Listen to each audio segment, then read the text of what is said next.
আমরা আরেকটি বিষয় দেখতে পেয়েছি, এই বাংলার জমিনে মাজার ভাঙ্গা হচ্ছে, ঠিক কিনা বলুন? যে সমস্ত মাজারে মদ, জুয়া, গাঁজা, ফেন্সিডিলের ব্যবসা করা হয়, বিভিন্ন মহিলাদেরকে নাচ গান করা হয়, তাদেরকে শুধু ভাঙ্গা নয় বরং তাদেরকে মাটির সাথে চিনিচ্ছন্ন করে দেওয়া হোক, এটা আমরা সবাই চাই, ঠিক কিনা?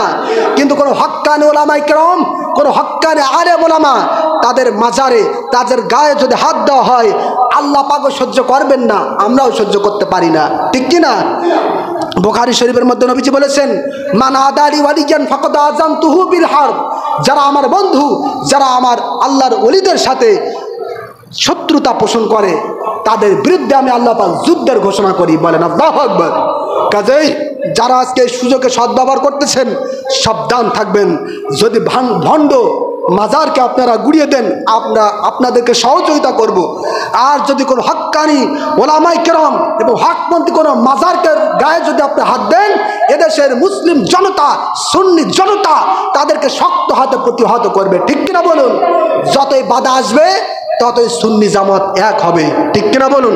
সবাই দরুদ শরীফ পড়ুন। আল্লাহুম্মা সাল্লি আলা